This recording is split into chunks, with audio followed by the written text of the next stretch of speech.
is Sports Sound. That is a beautiful finish! From BBC Radio Scotland. That is massive!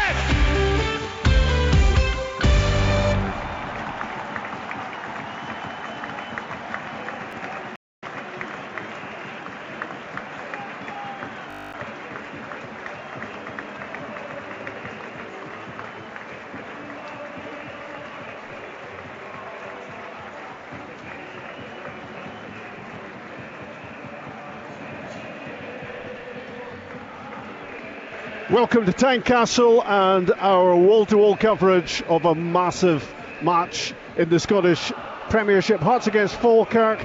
Falkirk have very recent memories of getting the better of Hearts. That was 5 weeks ago.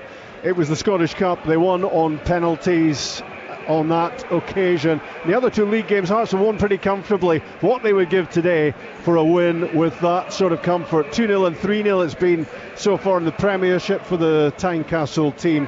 And, well, you do get the feeling this is one massive 90 minutes to come, with both Rangers and Celtic playing tomorrow. The chance to just extend that lead at the top from 2 points to 5. Hearts would welcome that hugely in the course of this afternoon. Another key player missing for Hearts today is Benny Beningame, joining that pretty lengthy injury list now. Key players missing, headlined of course by Shankland and Devlin, but McEntee is in there, Kingsley is in there, and now Beningame, who should be back for next weekend, but they might miss him in this one.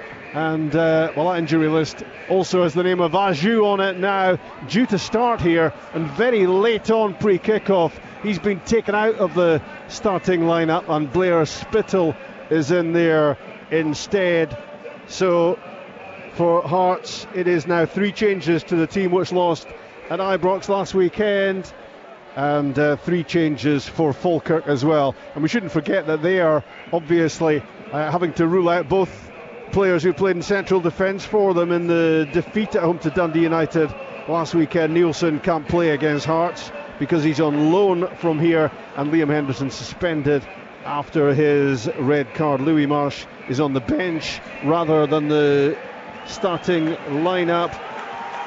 Keelan Adams, Kyrell Wilson come into the team, and Cole Donaldson, the skipper, the club captain, he will play in the middle of the back four for Falkirk.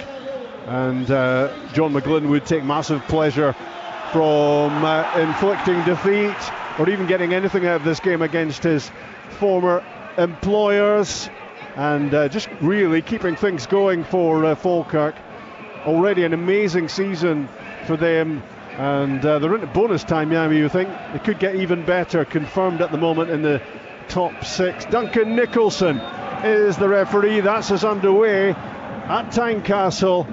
Hearts against Falkirk. It should be one intriguing 90 minutes on the way. And I know, Rory, that you are looking at the upcoming games as well as this one. Hearts will be locked into this at the moment, but if they can win this one, they have got a few winnable games coming up. Yes, indeed, Rob. You know, 3 of the next 4 are at home before in the international break. You're looking at Falkirk here, Aberdeen here, Dundee here, and Kilmarnock away. So definitely got the kindest out of the 3 teams at the top of the table, and it all starts here today. Hearts looking to build something down the right-hand side with Steinwender, who's come in for McEntee in that right-back position, maybe giving them a bit more defensively than Jordi Altena would have done had he played. Nice first touches from Blair Spittle, who didn't find out too long ago that he would be starting here. Yeah, it can't be easy, that. You know, you think you're going to be a substitute, you're ready to go in, and then you get an opportunity. It's a great opportunity, he'll be delighted. He just needs to switch on and be sharp early doors. It's a throw in for Falkirk, right hand side, about 15 yards from the corner flag. Keelan Adams is going to take it. He's linking with Kyrell Wilson down that right side for Falkirk. Back with Adams, and played a pass inside to Wilson, just slipped under his boot, otherwise he might have got a shot away from about 15 yards out. Now the ball is with Leon McCann, who twists inside, tries to find some room, then misses his target with the pass. Hearts have possession now with Halkett and Finlay in central defence, and certainly Hearts are happy to have that pairing intact. That one hasn't been taken out by injury, and it's Harry Milne to flight the ball down the left hand side, but it's way beyond Kizaridis, and it just bounces out of play for a throw. And some of the Hearts fans still taking their seats, and one thing that is not around the ground is an empty seat, apart from the segregation area between the two sets of support. But massive interest in whether Hearts can continue this chase for the title. It would be magical for them if they could get there. Calvin Miller gets the ball down, or tries to, for Falkirk, but it's a cluttered area as he tried to pick a pass and find Wilson. The ball goes out for a throw-in close to the corner flag. Positive start from Falkirk, Rob. I don't think Hearts have been out their own half. A couple of loose passes have invited Falkirk onto them. They've taken advantage of that, and if Kyle Wilson's touch had been slightly better previously, they might have had an opportunity.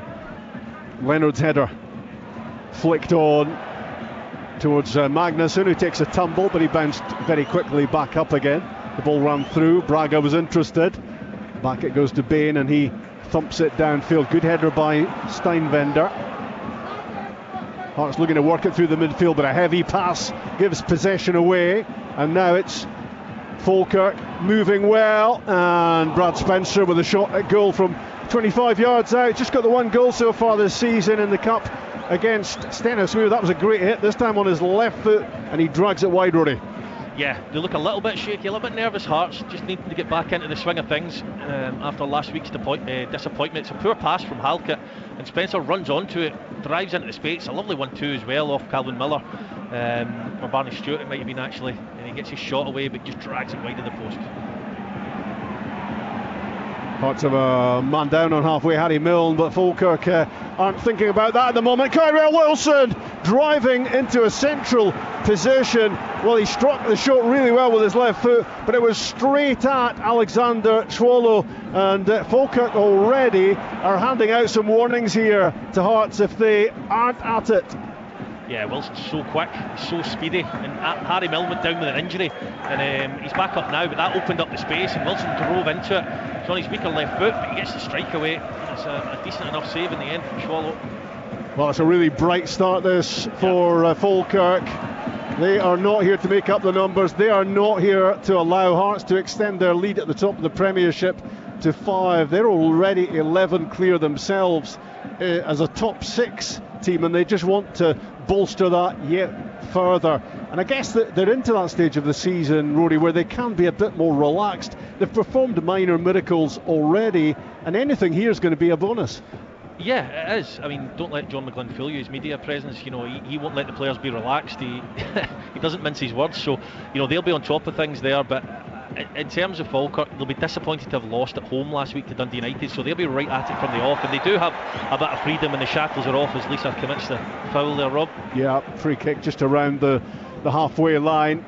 I think Hearts will want to be a little bit more aggressive than they've been in the opening minutes of the match. We've played just over a 5 so far. Hearts 0, Falkirk 0. But Hearts will just be a little bit alarmed at the opening to the game that it's Falkirk who've been getting into good areas so far. A couple of opportunities for them from the edge of the area already, but now it's a Hearts free kick. First time for Hearts to try and get the ball into the box. It was a really poor delivery on the set piece. They still tried to make it work out. Lovely ball out wide from Blair Spittle to Thomas Magnusson, and the ball just got caught under his boot in the end, the Icelandic midfielder, and it slips behind for a goal kick, goalless after 6 minutes at Tynecastle. First time for Hearts have had an opportunity, you're right. Lovely pass from Blair Spittle. He's got that in his locker, but Magnusson couldn't quite control it. But first signs of life from Hearts as Braga tries to motivate the troops. We'll keep you across the other games as well that are going on at the moment. Aberdeen 0, Dundee 0 at Pittodrie, and goalless at Tannadice between Dundee United and Kilmarnock. St Mirren Motherwell is a 7:30 kickoff. You'll have all of that one later on. But so much interest in this game. It's a stuttering start, you would say, from Hearts so far. They're really just looking to get down to the job at the moment. the job in hand, looking to settle into the game. Just a little bit edgy, a little bit nervy at times. So much at stake, of course. Lovely big diagonal from Halkett. Finds Kizirides, gets it on the deck quickly, speeding down the outside. Harry Milne, can he create? Well, he doesn't get a chance to create because Kyle Wilson pulled off the perfect sliding tackle to get the ball away from him, and suddenly Falkirk are moving up the pitch. What a bit of backtracking, Rory, that was. Yeah, it was very pleasing on the eye, the way he just got himself back in, leapt in the air and managed to get across Harry Milne and win the ball. Chesnikov's pass, ahead of him is Magnusson. Now Braga with the flick back. Islam Chesnikov again, stumbled over the ball but still managed to keep it in the middle of the pitch. Blair Spittle in bags of room out left is Kizirides, looking for it, wanting it, finally getting it. And now he's jinking his way inside. Great position for him. The shot comes off Lisa. Blocked about 7 yards out. Magnusson tried to pick up the pieces. Hearts looking at their most threatening so far in the game, and they force a corner. Yeah, it's really good play from Kizirides. I actually thought Blair Spittle ran into his space, but he dragged the defender away. He cuts inside and his eyes lit up, I think, Kizirides, because it's that shapy one just on the inside left channel, wanting to bend it into the far corner, but doesn't quite get the purchase on it, but they do get a corner in the end. Yeah, we've seen him quite a few times already this season, getting into that very position and scoring. Not that time. The Hearts have a set piece, their first set play of the match. In from Harry Milne, out swinger, swings too far away from goal. Donaldson got it away. There's an opportunity though for Hearts to get it back in, but it's an overhit ball from Mark Leonard, which is well beyond everyone. Comfortable for Falkirk, bouncing behind for a goal kick, but those couple of flurries in attack for Hearts have lifted the home support. Yeah, I think it will take a wee 5 minutes just for Hearts to settle down, which it has done, and they've looked better in those 5 minutes, but Falkirk won't go away either. I think it's got all the makings of a really good game, Rob. Yeah, it sure has. The goal kick for Scott Bain to drive it downfield, and it's just escorted by Craig Halkett back to Alexander Schwallow. No Craig Gordon on the bench. We got the explanation pre-match from Derek McInnes that he's got a shoulder problem this week, so Ryan Fulton is on the bench. He's the sub-keeper. Milne's pass inside for Braga, linking with Kizirides, just rolls it back under his boot to Blair Spittle.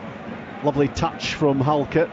Then it was the pass into Magnusson under pressure from Lisa's challenge. What a player he's been for Falkirk this season in a number of positions, and maybe centrally where he is today in the middle of the defence. Maybe you get more out of him, although sometimes at right back he's looked a threat. He's scored some goals, his defending's been great. But here come Hearts with Braga injecting that electricity. Cuts inside, squares it for Chesnikov, and the ball ran through to Blair Spittle, and his shot is deflected over the top, and incredibly Duncan Nicholson says that's a goal kick. I have no idea what Duncan Nicholson has seen there. I mean, quite clearly it's a wonderful move by Hearts in the first instance to get a man over on the far side, to cut it back.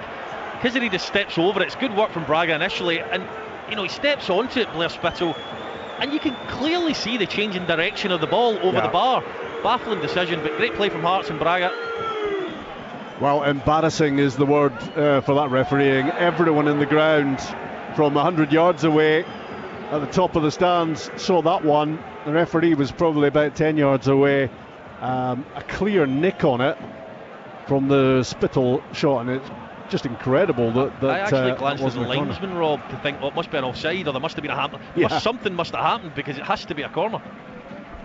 Yeah, you're looking for a reason why that wasn't given as a corner kick, and a chance for Hearts to keep the pressure on as well.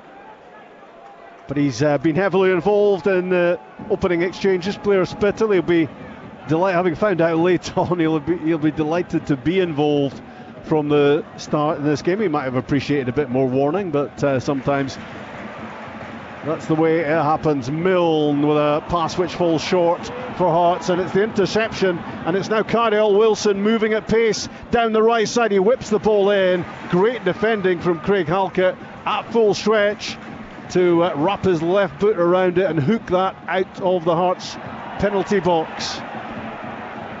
think he's got the legs, Rob. I don't know why he doesn't take another touch and drive into the space.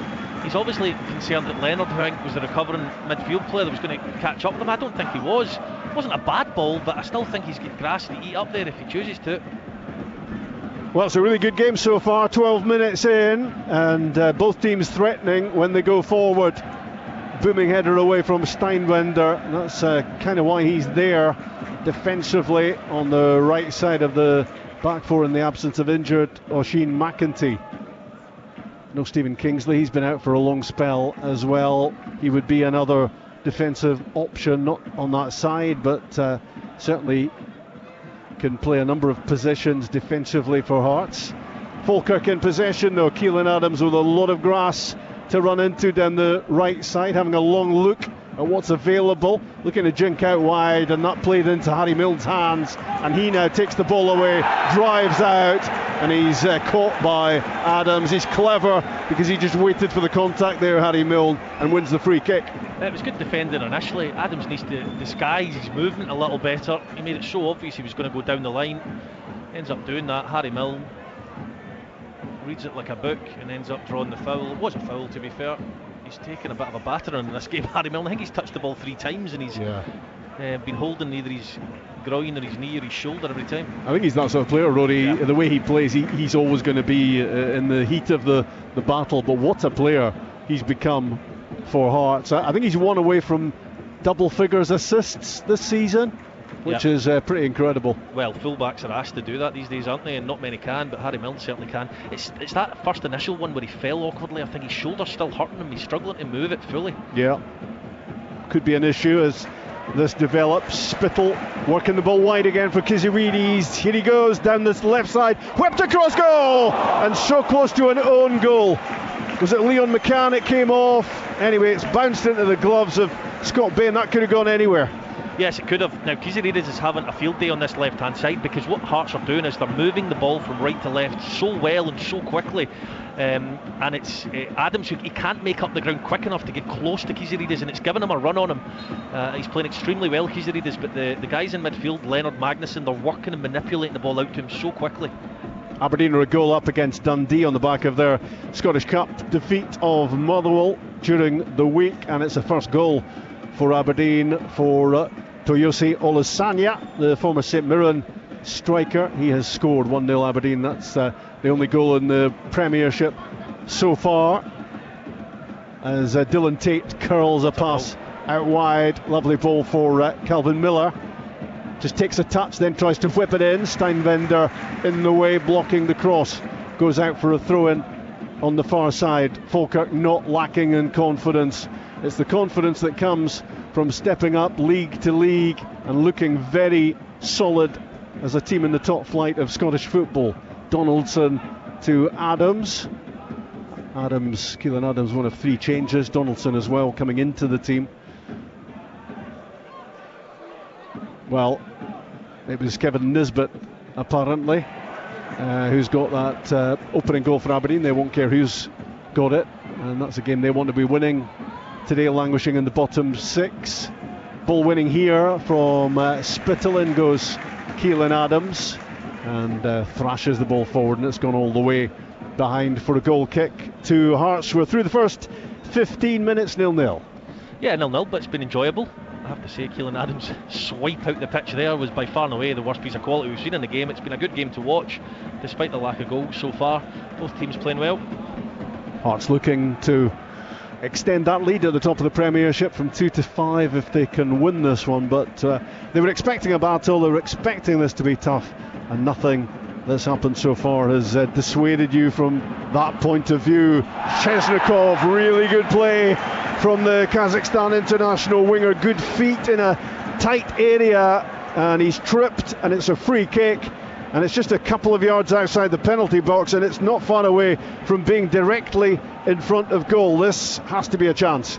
Yeah, surprised not to see a card there. I think it was Philip Lisa who committed the foul. It was difficult to see in amongst the bodies, but there's a few players over the ball. Blair Spittle was the first to grab it. He's certainly got the quality to punish Falkirk for that mistake. It'll be interesting to see whether he pulls rank. Yeah, slightly right of centre, and that will have Harry Milne interested, you would imagine, with his left foot. Kizirides is in there. There's a fair old confab going on at the moment about who's going to be taking this. Is Scott Bain going to be seriously tested for the first time this afternoon? It's down to Spittle, Milne, Kiziridis. Those are the three in the huddle, and it could be, well, it's not going to be Kiziridis. Spittle was desperate to take it. Here comes the Hearts free kick, left by Milne. Blair Spittle into the wall, straight back to him. Out wide with Steinwender, and back into the centre circle for Halke. Square for Findlay. Kiziridis, good quick control of the ball. Braga gets involved, going side to side.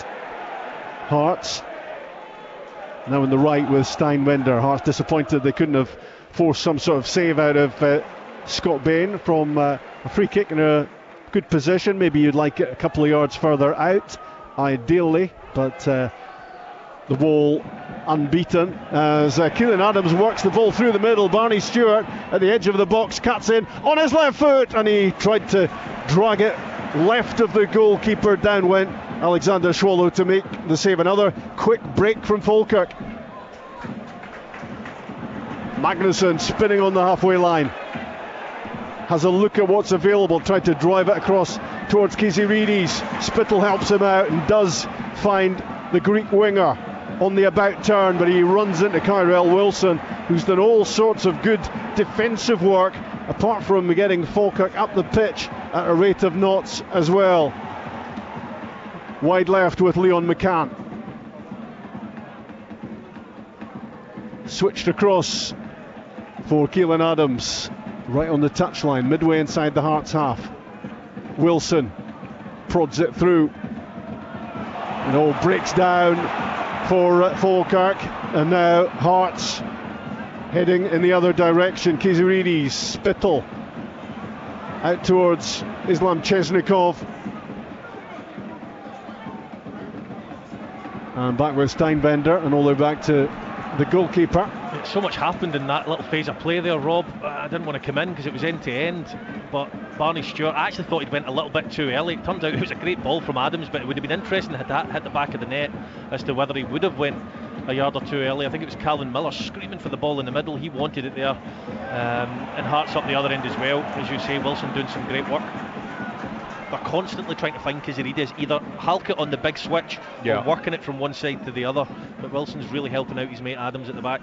Yeah, and that time he was off target with the pass, Halke, and he's tugged it out of play for a throw in for Falkirk on the halfway line. Keelan Adams to take this. Barney Stewart the target.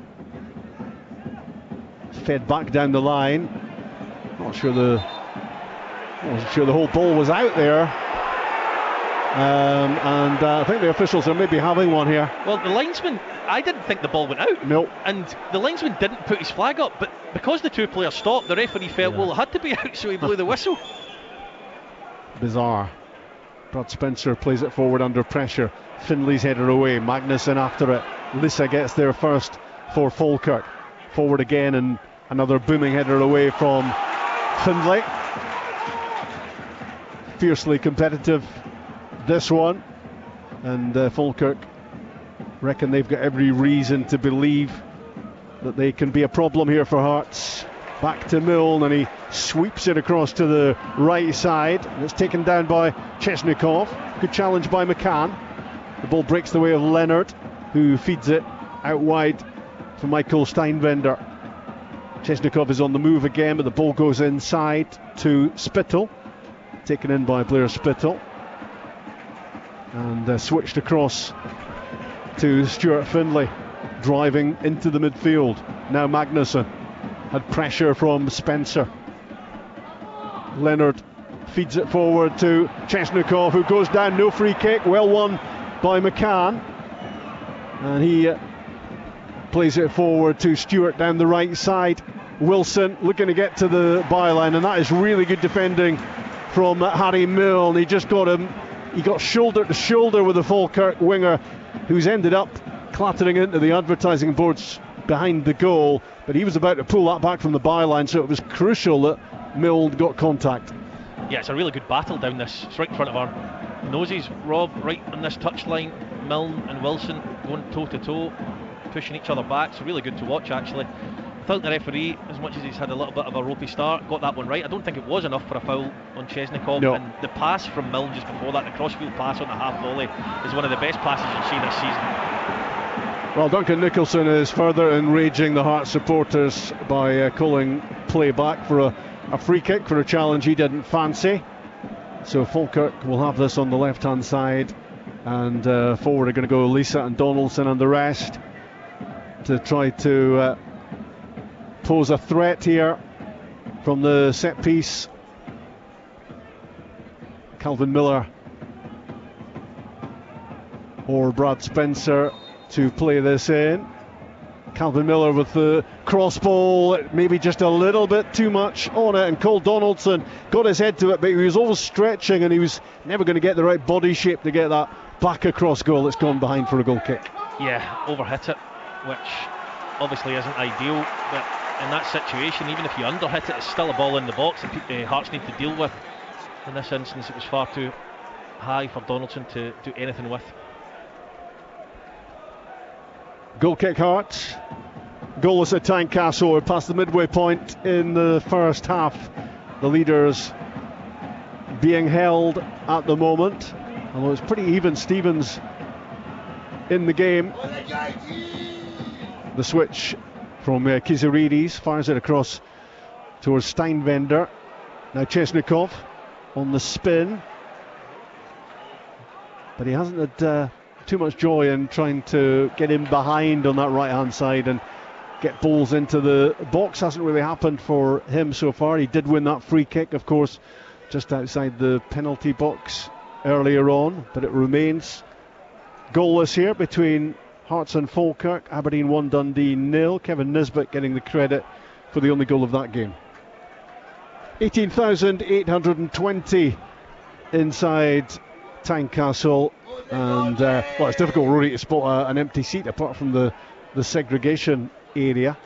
Yeah, indeed, and you know, as much as there's been no goals so far, there's Halkett caught on the ball again. Falkirk's quick press is really good. Magnusson onto the loose ball, but Falkirk win it back again, get it forward. Steinvender gets it back for Hearts.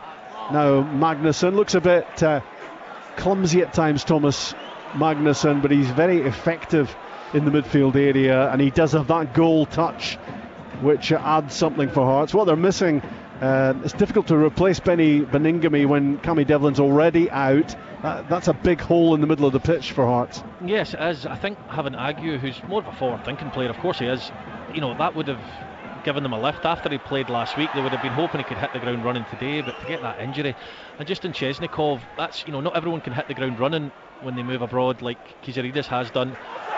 You can just see there a few times he's turning and he thinks he's going to have space, and there's another man right on him, and that's Scottish football for you as the Hearts fans want a foul there. Nice pass from Harry Milne into Braga, slips it through, it's Chesnikov, out comes Scott Bain, and big chance gone. It's going to be a corner kick, the ball going off Bain. What a save that is from the Falkirk goalkeeper, but it wouldn't have counted in any case. The offside flag has gone up, and maybe Chesnikov will be relieved about that because he should have been scoring.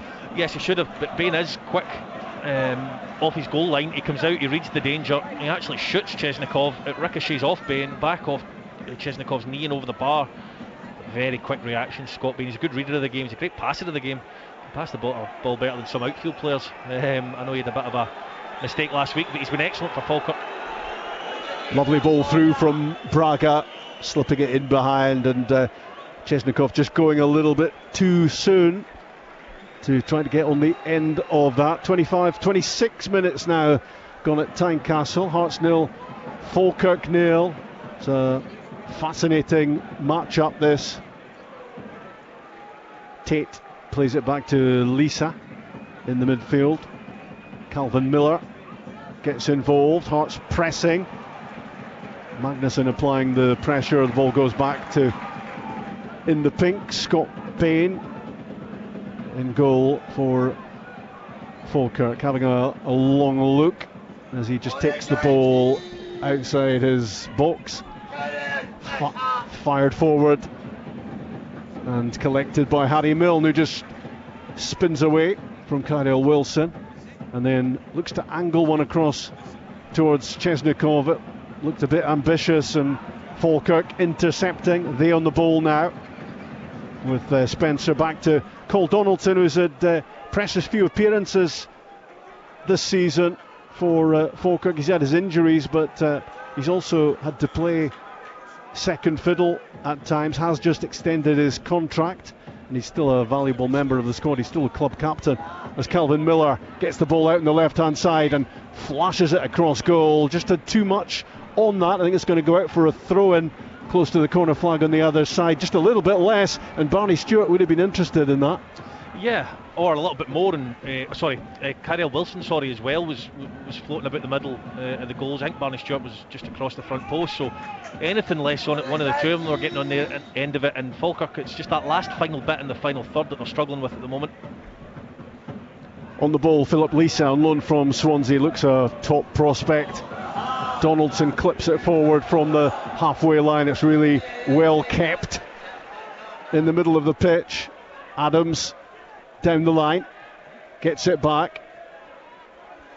Really good feet from Wilson, and he slips it through, and Adams is there inside the box, twisting his way towards the byline. Hearts had to be really careful there. Mark Leonard made the challenge in the end, which puts the ball behind, but he couldn't go in with too much force, otherwise Adams might have hit the deck and given the referee a question. Or being spoiled here, Rob, because all the play is down this side. It's really good to watch. Wilson's always involved, Kizarida's always involved, Adams and Milne involved as well for both sides. Corner kick right hand side for Falkirk, floated in by Calvin Miller, kept alive on the back post. A header looped into the 6-yard box, but good confident handling from Alexander Schwallow, and he immediately unloads it down the pitch trying to find Kizarides. Falkirk have it though, and Hearts a little bit static, and the ball is slipped out wide for Wilson. Good feet to the byline, clipped towards the back post, and again it's over a hit. Had it been a little bit lighter, that could have been very interesting. After Hearts lost the ball pretty cheaply, and Falkirk again looking pretty creative in the attacking areas. Yeah, credit to John McGlynn and his recruitment, and he's dipping into the loan market, because Lisa and Wilson has been electric in this game. He really has. He skips by Milne there like he's not there. He clips it up, but just too much on the cross again. That Falkirk bench is getting frustrated because it's that final cross, choosing the wrong option, the wrong decision. But up to that point, they've been superb. Hearts not flowing too well so far in the opening half hour, but they won't really care how they potentially win this, as long as they can win it. Ben Brogio, the 19-year-old, is so strong on the ball for Falkirk, and he's certainly got the goal touch about him. The on loan Villa player linking it together for Falkirk, who are looking good. Spencer's pass just took a nick, got away from him, but it's chased by Kyrell Wilson, and for a moment you worried for Alexander Schwallow racing off his goal line out to the left side. It looked as if Wilson was going to get there first. Thankfully for the German keeper, it trundled behind for a goal kick. Yeah, they work the ball really well. Again, Brad Spencer tries to play it through the lines. They do get a slight nick on it. I think it was Kizarides, but Milne closed down quickly by Wilson. It's like a pendulum in this game. A little period of pressure for Falkirk, then Hearts. Now it's been back to Falkirk again.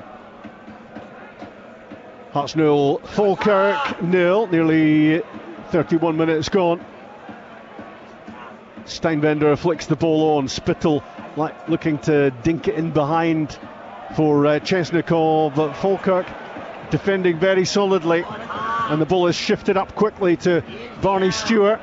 Now with Kyrell Wilson just outside the box, right hand side, in to Brad Spencer, and he didn't look totally convinced about the shot at goal. It's tentative and it slips well wide. Yeah, again, fantastic build-up for Falkirk. They've got far more control in this game, is what I would say. Hearts have had their moments, but they've got far more control in this game, Falkirk, and they work the ball so well again. you have to say, Rob, it's a bad decision again from Spencer at the edge of the box. He's got time, he's got space, lift your head, play a pass, he goes to shoot, just does not catch it. Mistake by Adams, and that gets Kizurides interested. Look to turn inside, support from Spittle. Now Braga looking to get to the byline, and it's a last-ditch challenge that prods the ball away from him, gets it behind. Hearts will have a corner kick. They might have had more had Braga got to the byline and pulled that back. Good defending in the end. Yeah, called Donaldson. Yeah, he pulls his mate out of the hole because Adams makes a mistake. Very few mistakes from Falkirk's point of view, but Donaldson does well, dusts off the wee knock he's got as well to get back up. Hearts with only 10 games to go in the league after this one. Harry Milne with the corner kick, out swinging, lots of pace on it. It's going to end up with Leonard at the corner of the penalty box, right hand side. Back it goes to Steinwender, clipped in, headed away by Keelan Adams. Kizurides to Milne, room for the cross. Harry Milne puts a lot on it, and stretching was Halkett to get his head to it.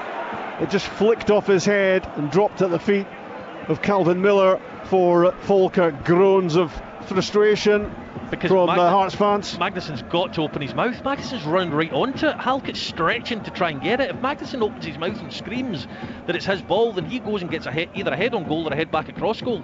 Lack of communication, I think, was the frustration there. Dylan Tate to Leon McCann. Down the side it goes. And out of play on that far side. We're about 12 minutes away from half-time. Still goalless in this game. I think we always thought it was going to be pretty close between these two. There's not going to be much in this today, unlike the league meetings earlier on in the season when Hearts won 2-0 and 3-0. There's not going to be anything that comfortable, sadly, for the Hearts fans, Rory. It doesn't look like it, Rob. Falkirk are dangerous, they really are, and they've already won here earlier in the season. I know, albeit on penalty, so they'll take confidence from that, but no, I don't see an outright winner at this point. Certainly not. Lovely touches from Barney Stewart, really good target for them up front, and he's unlucky. He was surrounded by maroon shirts in the end. Hearts get it back, Schwallow plays it out. His pass just about finding Harry Milne, and now with Findlay on the drive into the midfield area, then the pass to Leonard, and alongside him is Craig Halkett on the right, Steinwender.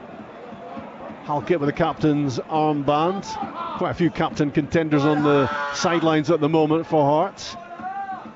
Findlay has Brosio at close quarters, and he throws his arms out wide, Stuart Findlay, and he says, I didn't have a pass looking forward, and that's why he had to look back. And the ball is now with Halkett and Spittle, and Leonard flicks it on again for Stuart Findlay. Driven pass into the feet of Milne on the touchline, turned inside for Kizurides. Falkirk blocking off the path for a return pass to Milne. So it's Leonard that gets involved again in between the two centre backs. Slowed down to walking pace. Findlay on the touchline, into Kizurides, wide for Milne, in towards Magnuson this time. It's good passing from Hearts, looking to find an opening. Halkett on halfway. He's turned back into the bodies there, Halkett. I think if he just pushes it one more out wide to Magnuson, it opens up a whole lot more options. Milne through into the feet of Braga, gets it back quickly from Kizurides. Really good play from Dylan Tate, stayed calm but under pressure, gives it away in the end. Good play again from McCann, who's being fouled by Chesnikov. He was going to let it go initially, the referee, but had to eventually take that back for the free kick. Apologies if you're hearing the squawking of a Hearts fan alongside me. Hopefully he keeps it clean, because he's high on volume, I would say, Rory. Yes, he is high on volume. He's got very grainy voice also, which doesn't make for great listening, but Falkirk actually get away with one a little bit there, Rob. They take one too many risks, I would say, for John McGlynn's liking, and the ball pops out to McCann. Quite fortunately, he gets the foul. 9 minutes away from half-time at Tynecastle. Hearts 0, Falkirk 0. Spittle flicks the ball on tentatively, and it has been a little bit tentative at times at Tynecastle for Hearts. Falkirk are full of belief here. You can see that in the way they're playing, and it's pretty tight and pretty tense at times for the Hearts fans, who so badly want their team to reacquaint themselves with the winning feeling, having lost 2 of their last 3 in the league, and Paisley and Ibrox last weekend, and they feel they really need to be winning this one if they're to keep up this title chase. Magnuson looking for Kizirides. It's another pass that drops short. Keelan Adams onto it, and now he's driving up towards the edge of the box, still going, clips it inside. Brogio with a shot at goal, and it's not far away from Falkirk's number 11. He took a touch, lashed at it with his right foot. It was just a couple of feet away from the top corner. Yeah, Magnuson's not happy with himself. He sells him short, Kizirides, and Adams manages to anticipate it and step in. Wilson kills his space though. He comes across him. He drags 2 defenders with him, so he ends up cutting it back. And Brogio, he's shown he's capable over the last couple of weeks, Rob, and that is a huge opportunity for Falkirk. Hearts a little bit shaky and a little bit loose in possession, like they have been for quite a large part of this game. It's not far away, that shot, is it? Nope. Lofted forward by Falkirk, headed down by Halkett, collected by Stuart Findlay. The Hearts fans at the moment not feeling that confident about this. A goal would change the complexion, of course. Braga ploughing his way down the right hand side, then turns the ball inside for Magnuson. But at times these Hearts passing moves coming to an early end, and there's going to be an offside flag up against this particular attack. It's been stuttering, hasn't it, from Hearts so far? Yeah, it has. Any time they get their tails up and have a little bit of momentum and a couple of sustained attacks, Falkirk managed to work their way up the pitch, play a few passes. But Derek McInnes did say in his pre-match interview that Hearts would need to be patient today because Falkirk were a good side, and he's called that one correctly. Yeah, sometimes the mark of champions is getting that late goal to win it. They did it on Derby Day or Derby night here a few weeks ago, and maybe that's what it's going to come down to here. But living dangerously at times, Hearts and Falkirk are not shy when it comes to getting into those danger areas. Kyrell Wilson looking for a way through. He's gone down eventually on the turf. Free kick given, quickly taken as well, and it's going to go on. Calvin Miller allowed to be on the end of a quickly taken free kick. He whipped the ball in, it's been turned behind for a corner kick. Yeah, I think the Falkirk fans are shouting for a handball. I'm not quite so sure. His hand's down by his side. Is it further out than he would like it to be? I'm not quite sure. It is a quick free kick that's taken. Hearts switch off. I'm not sure it was a free kick, but they need to deal with it all the same. The cross comes in. Does it hit his hand? I'm not quite sure, but looks like the corner's been given. I think the referee's going to have a look, or wait in VAR having a look at this, Rob. Yeah. It is Andrew Dallas in VAR. He's had a very quick look. Review over. Corner kick. Dylan Tate takes it short, gets it back from Brogio, lofted in, back post, poor delivery. They've had some pretty decent deliveries in this game, Falkirk. They've made the most of their entries into the final third, but just not that time. That's a wasted opportunity. It bounces behind for the goal kick. Yeah, I mean, they've made their most of their entries into the final third until that last moment. I mean, I've counted 3 or 4 overhit crosses under no pressure from really good positions. It's just that decision making in the last bit which can be the difference when you're playing a team like Hearts. You need to take your opportunities when they come along or make better decisions. I guess if it was a boxing match, you'd probably have Falkirk ahead on points, would you, at the moment, I would think? Yep, I would agree with that, Rob. Brad Spencer, Dylan Tate combining in the midfield. Here goes Spencer, and just couldn't get the final pass away. Great challenge from Harry Milne, and further down the pitch it's going to be a foul against Cole Donaldson. Also yellow card for the Falkirk captain as well, late on Blair Spittle. Yeah, there's a lot of force behind it.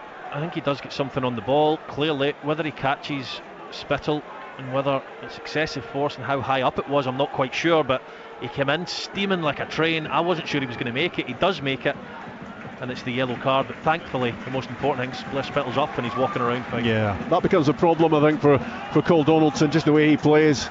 You don't really want a yellow card this early in the game. 4 minutes away from half-time. There's going to be other challenges.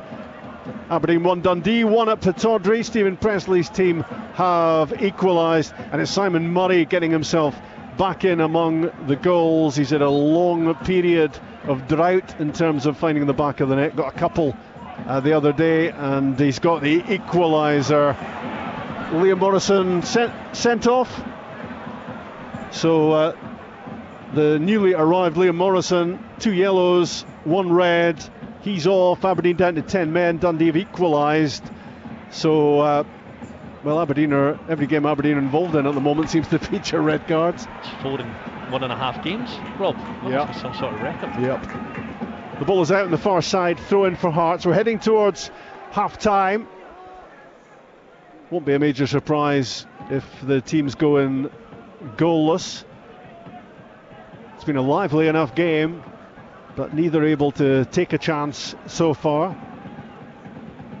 Hearts with the long throw coming up. Can they get some joy from this? And it comes from Leonard, headed away by Lisa.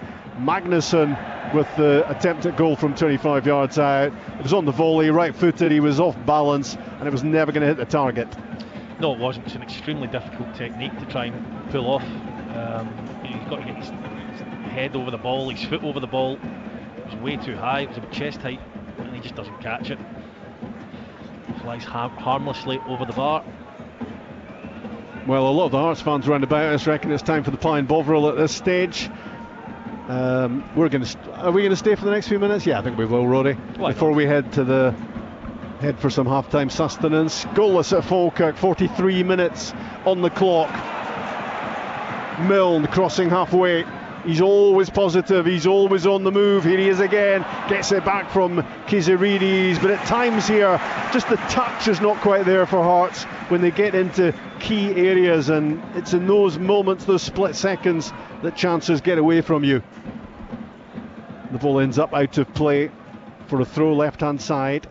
Milne and Spittle exchanging passes. Blair Spittle's cross ball in, looking for the head of Thomas Magnusson. McCann got his head to it and flicks it behind. It's going to be a corner. Yeah, it's not the biggest in stature, McCann, but he reads the game really well. It's a pinpoint cross from Blair Spittle, because that's exactly where he wants to put it. He's just looking for his teammates to go and attack it, but McCann manages to position himself to nod it out for the corner. No Premiership team scores more goals from set plays this season than Hearts. Can they do it again as half-time beckons? We're in the 45th minute. Harry Milne swings it in, lots of air on it. Findlay keeps it alive, into the mix. Headed out by Falkirk, getting the ball away. It's regained by Mark Leonard, plays it back out to the right side. Milne is there, driven into the middle. Kiziridis with the reverse pass, deflection, goal!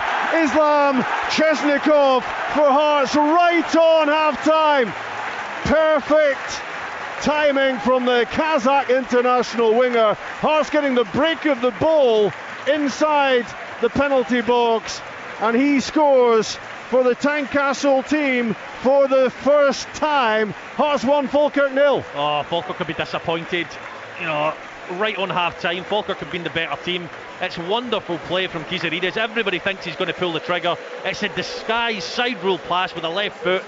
Plays it through, they get slightly fortunate, but Chesnikov, that'll be a big weight off his shoulders. He gets the goal, puts Hearts 1-0 up, and they're very lucky to be 1-0 up, but they've got a knack of doing this season, Rob. Well, I think there's a big sigh of relief around the stadium, to be honest. Hearts have not been at their best. That might be an understatement, but who cares if you're wearing maroon here, because Hearts have scored at an absolutely crucial moment. There won't be too much football played after that Chesnikov goal. The deflection certainly worked out for him, and he gleefully poked in his first goal for Hearts, and a mighty roar in Gorgie greeting that one as Falkirk look for a quick response. The ball down the line for Kyrell Wilson. It was Harry Milne doing yet more valuable work defensively. He's got his hands full against Wilson, and the Falkirk winger is still on the deck. Looks as if he might have taken a sore one as he tried to get on the end of that pass. He'll be treated during half-time. He's still down. I wonder if he's going to be able to continue. At the moment, the Hearts fans are not giving a jot about that. because they have the only goal of this game. It couldn't have been much later in the first half. It's Islam Chesnikov, and at half-time in Gorgie, it's Hearts 1, Falkirk 0. Scottish football lives here. This is Sports Sound. That is a beautiful finish. From BBC Radio Scotland. That is massive. Touch back the way and then manages to just keep the ball alive. But as Willie said there, oh my God, goalkeeper. That's two massive goalkeeping mistakes either side. Near post. Oh, he's got to save that. Jeez, so disappointed. I mean, literally, you just got to stand there. You've got to be next to your. It doesn't even look as if you can sometimes accept it if it goes through your legs, if it's a low hard shot, but it doesn't even look as if it's that hard a shot, and they've sort of palmed it back into his own goal there. So, is it Bratveit? Did you say is in goal today for Aberdeen, Willie? Yeah, And well, it is. It's not great goalkeeping from him for sure. Willie, I take it the atmosphere up there will be completely changed now. They've been on edge, for a good 20 minutes because Dundee, having not been in the game whatsoever, and Aberdeen getting fans are not happy. It's just a yellow card to Simon Murray. It was quite a strong challenge, but yeah, I mean the fans are turning, and they've been turning for the last 20 minutes, but when you get the 2 goals scored as well, then you know where they are at this moment in time, not happy at all. And when the atmosphere gets like this at Pittodrie, then it's down to the characters on the field of play, and I'll tell you what, they're not standing up to it, that's for sure. Well, that was the next question I was going to ask you. Is there enough of them? Don't think so. Is there enough of the boys that will go in at half time and have a go at each other and then come out for the second half and stand up? No, and Shinnie's not on the park either. He's suspended, so That's been a big part of the problem this year, really, isn't it? Not enough leaders in that side. Yeah, I mean, you need a bit of kind of a character, I would suggest, and maybe some players that are vocal. None of them seem to be vocal.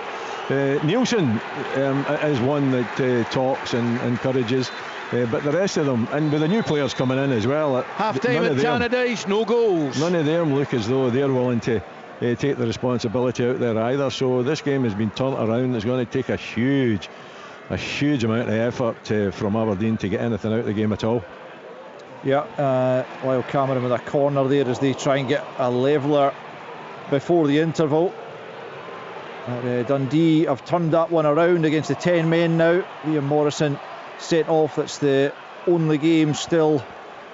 It must be into injury time now. Well, I suppose we had that long delay for the 6 minutes. Yeah, 6 minutes added on, is it? Mm-hmm. And the problem now is Dundee have got something to hang on to, and then it adds more apprehension to the Aberdeen players. Obviously, the fans will make their feelings heard at half time. I find it so hard. Ian Jess was one of the first tops that I had, an Aberdeen top, and you think back in Aberdeen and you just think such a big club, and you look at them sometimes and they start the game so well there, and that's happened over the years. As they start the game so well, 1-0 up, Dundee can hardly get out their own half, and 40 minutes later they're 2-1 down, and everything's just flipped on its head again.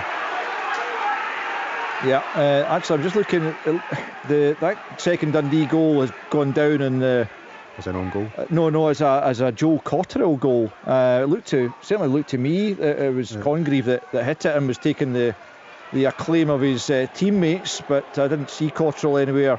Maybe he was on the line to knock it home, but we'll have to get a replay of that to clarify. But that is what's been. I thought it was over the line for where I'm sitting, because Bratveit managed to get a hand to it, but I thought he pulled it out of. There's another opportunity, a good save there, good strike from Joe Cotterill on this occasion, but Cotterill did follow it in, right? But I felt that it was over the line first, so that's how I was reading it anyway, because Bratveit didn't deal with it properly. It went past him.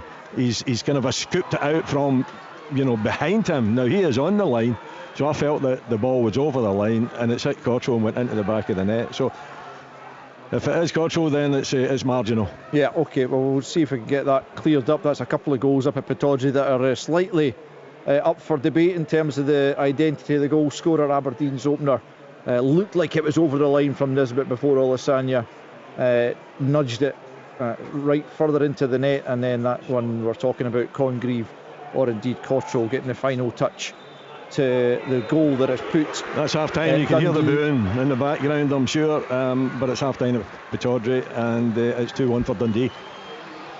Okay, so that is half time around the country. We will get half time reports right here on Open All Mics. This is Open All Mics. Goal! Oh, brilliant! On BBC Radio Scotland. Yeah, so half time in the top flight score lines. Aberdeen 1 down to 10 men after a red card for Liam Morrison. Aberdeen 1, Dundee 2, Dundee United 0, Kilmarnock 0, and Hearts 1, Falkirk 0. So we will head initially to get the report on that first 45 at Tynecastle from our online commentary team of Rory Loy and Rob McLean. Yes, Al, Islam Chesnikov's first goal for Hearts could be absolutely massive. Rory's been talking earlier about just the run of games coming up for Hearts. They look very winnable, but this one's got danger written all over it, and it still does, really, despite the fact they've gone ahead just before the interval. Falkirk have looked really good, very fluent, getting into the attacking areas pretty consistently, and well, Barney Stewart's had an effort saved by Schwallow. Carol Wilson has looked very quick and lively down the right side. Calvin Miller creating from the other side. And Ben Brogio has had a shot that was just a foot or so away from the top corner as Falkirk have repeatedly threatened. Hearts have had their moments going forward as well. Chesnikov could have scored before he actually did, although the offside flag went up. Scott Bain made a really good save. But Hearts have stuttered at times when they've got into the attacking areas. Sometimes final ball, sometimes final touch, just not quite being good enough. But maybe it's that old mark of champions when you come through 45. Pretty indistinguished minutes from by their standards this season, but they found the moment that mattered. It was Kizirides looking to get a shot away. It took a deflection and it dropped up.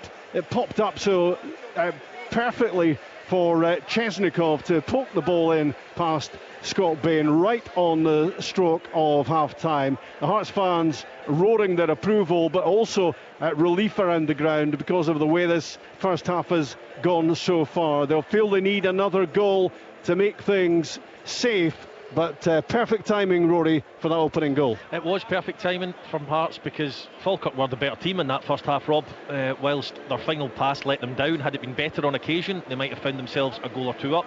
Hearts have had their moments as well. I feel sorry for Alan Preston, actually, because everything's been down our side. Alan sitting across from us. You've got Milne, Kizirides, Wilson and Adams going hammer and tong that full half up and down the left and right hand sides respectively, and it's made for a good game. There's not been a lot of goals or huge amount of goal-mouth incidents, but it's been a really good game to watch. Hearts really trying to switch the play as quickly as they can to Kizirides on this side or Chesnikov on the other side, and they've had their moments, Hearts, but I just feel that Falkirk will be extremely disappointed to go in 1-0 down. Hearts slightly fortunate to do so, but they would take that if it ended like that right now. Hearts still on course to open up that 5-point lead at the top of the Premiership, but Falkirk still a significant factor in this one. Hearts 1, Falkirk 0. Thanks, guys. There'll be live second half commentary with Rob and Rory available to you online at the BBC Sports Scotland website if you want to listen to that match exclusively. Let's head up to Pittodrie then. Fairly dramatic first period for Willie Miller to watch between Aberdeen and Dundee. Indeed. Start to the game, and for the first maybe 15 towards 20 minutes, Aberdeen well on top, dominating it. Dundee looking as though they were here as spectators. And not surprisingly, after a couple of opportunities, Nisbet header maybe should have done better. Olisanya should have made contact with a cross from Cameron down the left hand side, but 13 minutes they got the goal, and I thought it was Olisanya's goal, but it was difficult to see if it was over the line or not. Good work down the left-hand side again. Cameron, who cut it back. Nisbet, a really good touch and a good, strongish strike, but nothing that should have bothered McCracken, who simply palmed it up in the air over his head. Olisanya following in, looked as though he got the touch on it. So it was either Nisbet's goal or Olisanya. Irrespective of that, Aberdeen went into the lead. And then within the space of 5 minutes, the whole game was turned on its head, and Dundee started playing rather than launching the ball forward, although their goal did come, and that was closer to half time in 40 minutes. It was a long ball over the top, and Yogan getting on the end of it, getting in behind Morrison, the Aberdeen centre back, who clumsily bumped into his back, and the striker went down in the box. It was a long look at it from VAR, and then the referee was Stephen McLean was asked to go over and have a look at it. The length of the VAR look was because, and it didn't really dawn on me, to be perfectly honest, was it a red card or not? Was it a goal scoring opportunity? And when McLean had a look at the incident again, he decided that it was definitely a penalty in his mind and VAR's mind, and definitely a red card. So Aberdeen down to 10 men. Simon Murray stepped up and made no mistake. Really good goal, right foot to his left hand side, high, and giving the goalkeeper no chance whatsoever. And then in 46 minutes just before half time, another goal for Dundee to give them the half time 2-1 lead down the left hand side. Good work, and Simon Murray doing well to keep the ball alive in the middle of the goal. Managed to get it out to the right hand side for Congreve, who struck it, and Brathwaite, for me, made a mess of it. I thought it was over a line. It went through the goalkeeper. It was a really, really tight angle as well. He was at his near post. I couldn't see how it could actually get past him, but it did manage to get past him. And then it was Cottrell that actually has been given the goal, because he was following up as Brathwaite tried to resurrect it and keep it out of the goal, even though I thought it was over a line. The powers that be has given it to the Dundee midfield player, and from a game that looked Aberdeen were going to dominate and actually win it quite easily, it's all been turned round at half time and Dundee lead 2-1. Yeah, they do, Willie. Just to clarify, I've had various helpful messages from people around the country telling me that there was a Nisbet goal to give Aberdeen the lead, and indeed it was Joe Cottrell's goal. He did get the final touch to knock it over the line off Brathwaite to make it 2-1 to Dundee. Let's head then to the other 3 o'clock kick-off in the Premiership. That was at Tannadice between Dundee United and Kilmarnock. Ian McCall. Yes, Al. As of yet, no goals. It's 0-0 at half-time, and the first 5 minutes of the half and the last 5 minutes of the half were all the incidents, and they all included chances for Dundee United. But in between that, I thought Kilmarnock played very well. Neil McCann changed to a 4-3-3 with, it looks like that to me anyway, with Kiltie and Curtis playing a little bit narrow off Hugel. But Dundee United after 2 minutes hit the bar. Kamara's made a late midfielders run into the box. Lucas Stevenson, good cross. He's fired off the crossbar. Maybe he should have scored. Then Kilmarnock kind of, I thought anyway, took over. But then in the 40th minute, Dundee United were given a penalty. Will Ferry has cut inside. It was carried on. He was going to street, and he was brought down immediately. I thought a penalty. Fata walks up to take it, but it was very, very comfortable. A real good height for Kel Roos in the Kilmarnock goal, and it was saved comfortably. There was in the 45th minute, I thought Lucas Stevenson had a great chance. He had so much time in the box from a strained cross. I mean, he was really isolated in the box. He took a really, really heavy touch, and the Kilmarnock defence managed to clear. Kilmarnock going down the hill in the second half, 0-0. They'll fancy themselves. At Tannadice, it's Dundee United 0, Kilmarnock 0. Thanks, Ian. Swiftly into the Championship. Ayr United against Ross County has been watched by Chris Doolan. Yeah, and at half time it was Ayr United 0, Ross County 0. We've just kicked off the second half there. First half, really dry first half, if I'm honest. Both sides, the goalkeepers had very little to do. It took Ross County 35 minutes to have a strike on goal from Ross Docherty, straight down the middle, which was easily saved by Thompson. But to be fair, the home side have probably dictated play in terms of possession. Ayr have knocked the ball about well. They've created a few half chances without troubling the goalkeeper, but I think in this half, shooting towards the Somerset Road end, the home side will expect to pepper the box a bit more, but it was still at half time it was 0-0. Thanks, Chris. We'll get to Firhill in a moment, but there's a choice of listening coming up on Sports Sound now. Stick with us on 92 to 95 FM and BBC Sounds for the rest of the football and open all mics. Remember, commentary of Hearts Falkirk will continue online only with Rob McLean and Rory Loy at the BBC Sports Scotland website. But if it's live Six Nations rugby you're after, all the build up to Wales v Scotland with Andy Burke in the team is coming up on Radio Scotland Extra, on digital, online and 810 medium wave. Scottish football lives here. This is Sports Sound. That is a beautiful finish. From BBC Radio Scotland. That is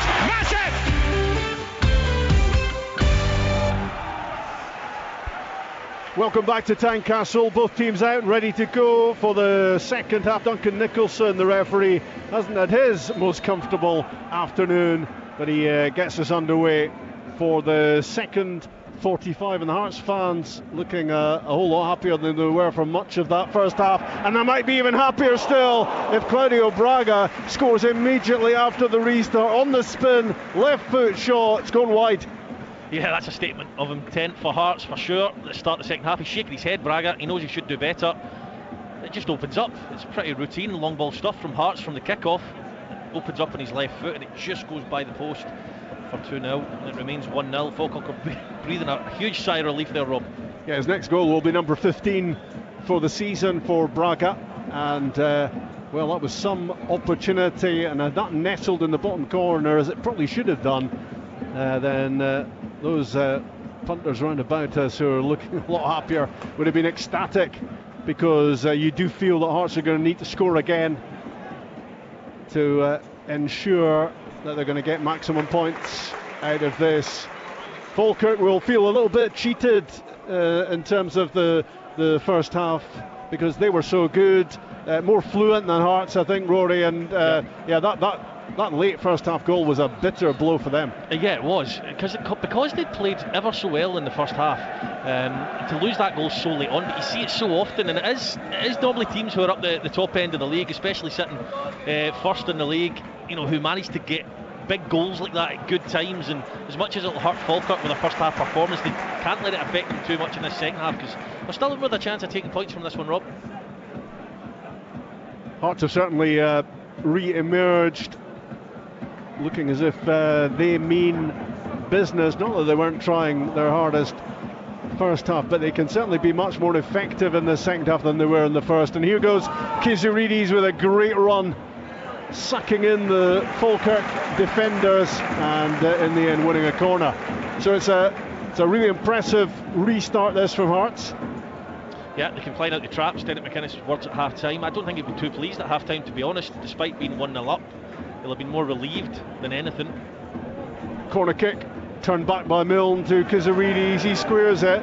Shooting chance for Mark Leonard. His shot blocked, and he's chasing it back himself before clipping a ball down the line, which Calvin Miller will let dribble out of play. He's looked a good player, Mark Leonard, hasn't he, since he's come in for Cammy Devlin. I know Cammy Devlin was some people's player of the year, not just in Tynecastle but throughout the full league.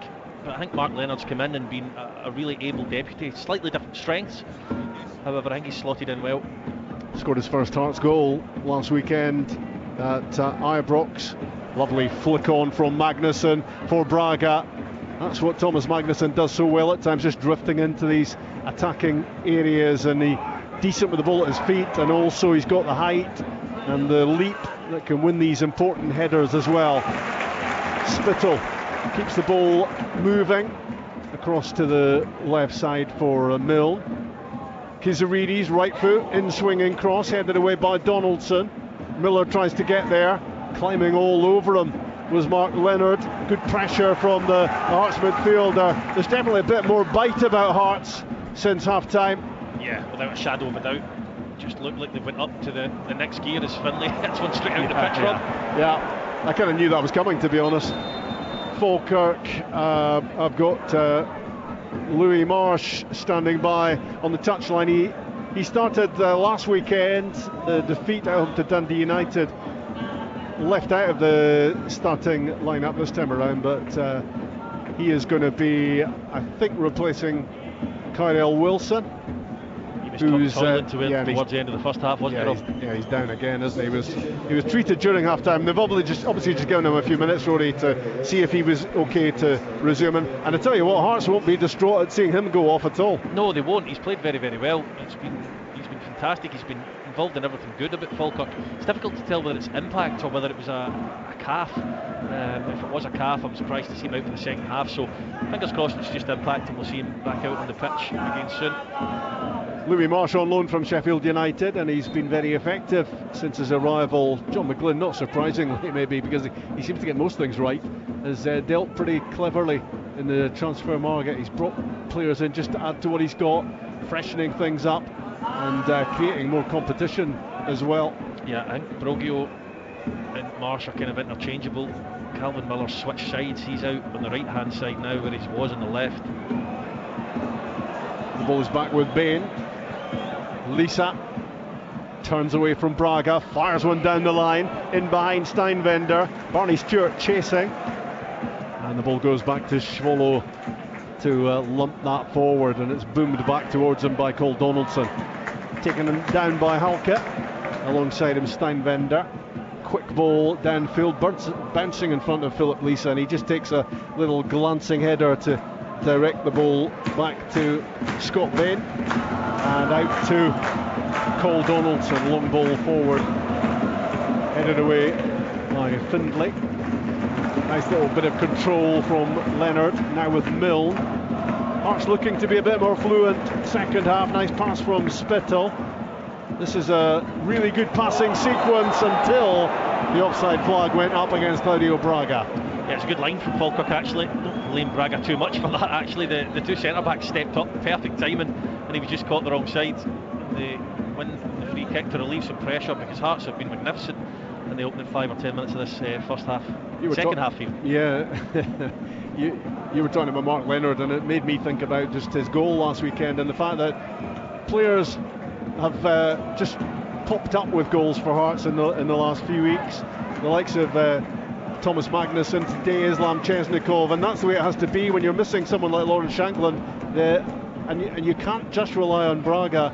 You have to be chipping him with goals from around the pitch. Yeah, Kabori grabbed a couple of it. Tannadice as well. I know he's maybe not been as good as Shankland overall, but he still chipped in with a couple of goals. You're absolutely right, Robin. Magnuson's finish against Hibs was probably underrated, given the magnitude of the goal and the fixture in general, and the fact it came in the last minute. I think it was overlooked at just how good a finish it was. You're absolutely right. He got a really good contact on it, didn't he? He did. So. But it was at the time it was just mayhem because Hearts had won the derby. Yeah. Indeed. But Brogio was just causing a few more problems now. He's playing in behind Barney Stewart. As I said, Calvin Miller switched wings, so mixing up a bit. John McGlynn down the right side goes Calvin Miller. Uncertain defending from Stuart Findlay. In the end, Miller sliding in to stop the ball going behind for a goal kick, knocks it out for a throw-in instead. But it was really tentative from Stuart Findlay, and Falkirk continue to see possibilities here to strike back. Yeah, they do, and they will get opportunities. They just need to make sure they don't concede at the other end. From John McGlynn's point of view, he'll want to see offensive attacking football, but they need to keep it tight at the back, because Derek McInnes will be desperate to get to 2-0 and shut up shop. Keelan Adams combining with Calvin Miller, heading for the byline, clips in a good cross, cleared by Halke. A little spell of Falkirk pressure as they look to respond to that goal right at the end of the first half. Back from Spittle to Schwolo. And the Hearts goalkeeper fires it up towards halfway. Into the midfield for Braga to knock it down for Leonard. Steinvender. Braga peeling out to the right hand side and then finding a good pass, which was almost taken in by Steinvender, but ended up dragging the ball out of play. Falkirk with possession. Lisa to Donaldson. Adams on the move down the right side, and it's a lovely ball from Cole Donaldson. Adams flicks it towards the byline. Harry Milne looked as if he was going to let it go, then realised he had to play it into the feet of Spittle. Gathers it well, Blair Spittle, and plays it across to Steinvender on the right hand side. Hearts looking for that urgency to continue, but it's back with Spittle, and now he can create as he flights one into the box, headed away by Donaldson. Hearts would love a second goal. Lost it and then won it back. Milne driving, tries the shot from long range, and it spins back in the direction of Scott Bain. Yeah, good passage of play from Blair Spittle. He started it off deep inside his own half, worked his way up the thirds.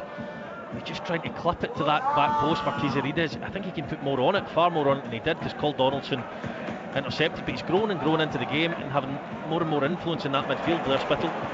Really good ball winning from Thomas Magnuson. He robbed Brad Spencer initially, and now it's Spittle with another of those drilled passes. Chesnikov halted initially, back onto his left foot. That is some strike from the Kazakh winger, and it was a fatal block by Philip Lisa. He must have felt that. It was right in the face. It's Leon McCann that's down, actually. Yeah.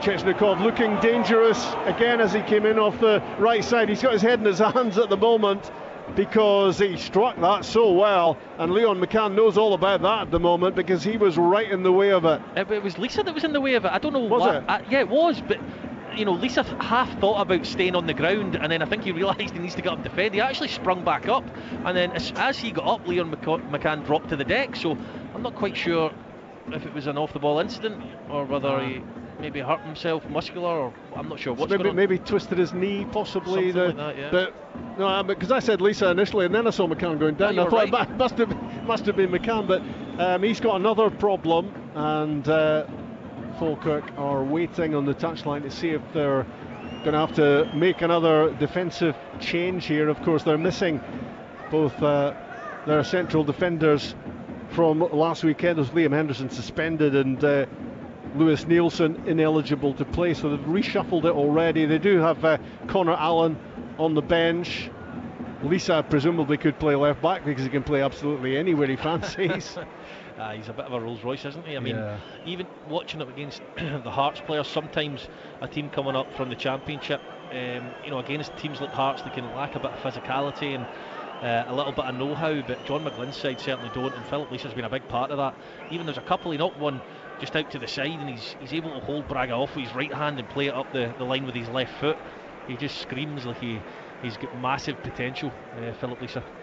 When you think of the lone players that John McGlynn has managed to get in with Lisa, with Carl Wilson, with Ben Brogio, and with Ethan Williams, of course, who is on the bench today on loan from Man United, who could come into this sooner or later as well, have all made contributions for Falkirk this season, and at the moment John McGlynn's team are looking to stick on for top six. Oh yeah, I would say so. Ben Parkinson was a big part of that as well. He came in from Newcastle. They actually signed him. He scored here, and the bits I've seen of him, he looked a strong runner.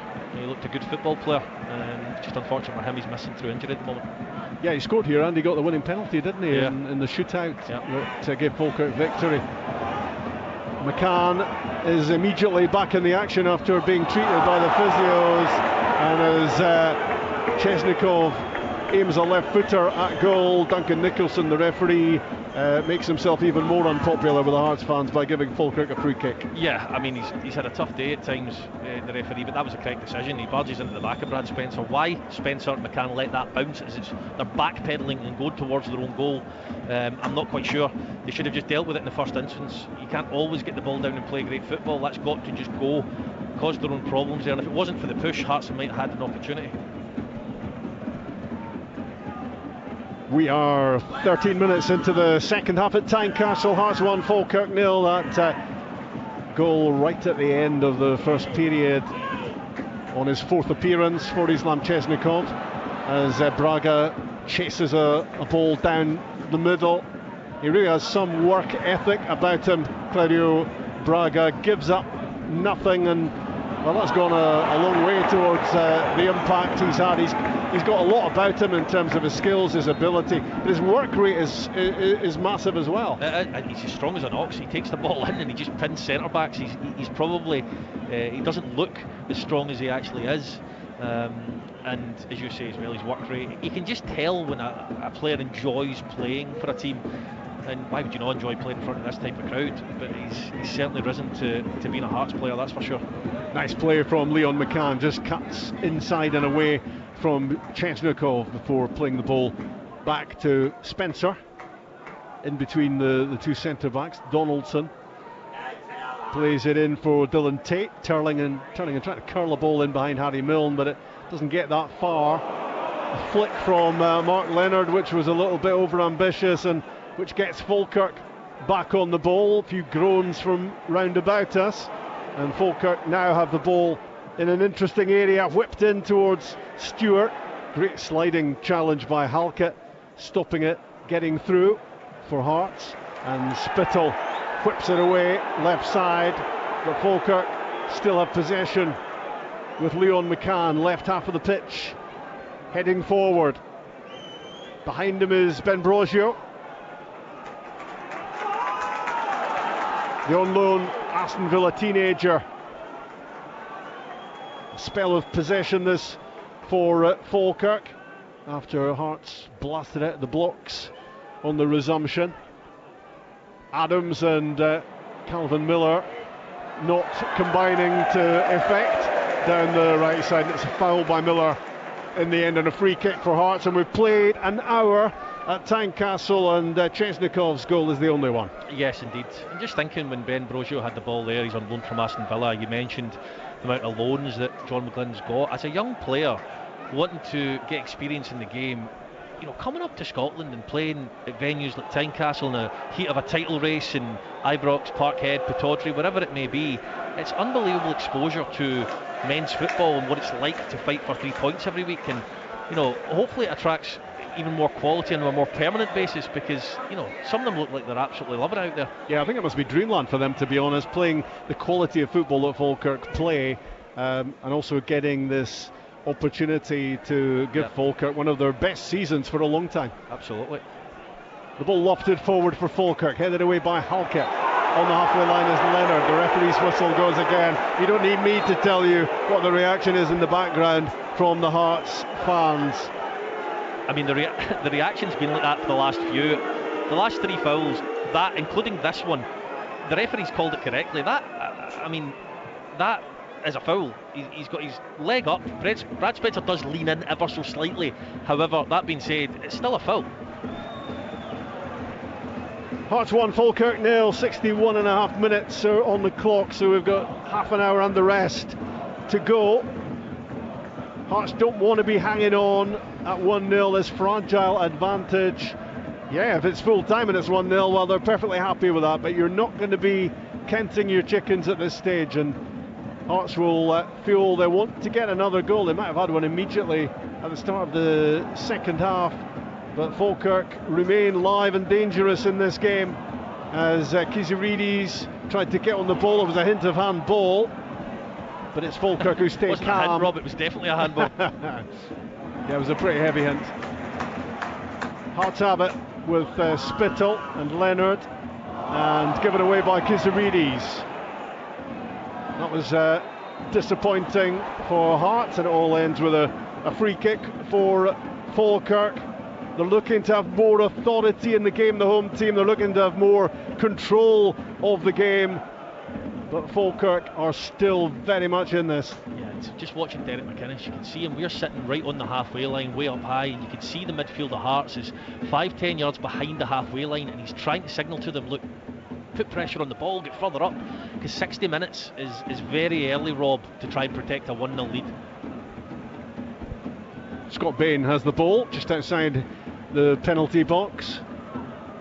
Had no chance of denying Chesnikov his goal at the end of the first half.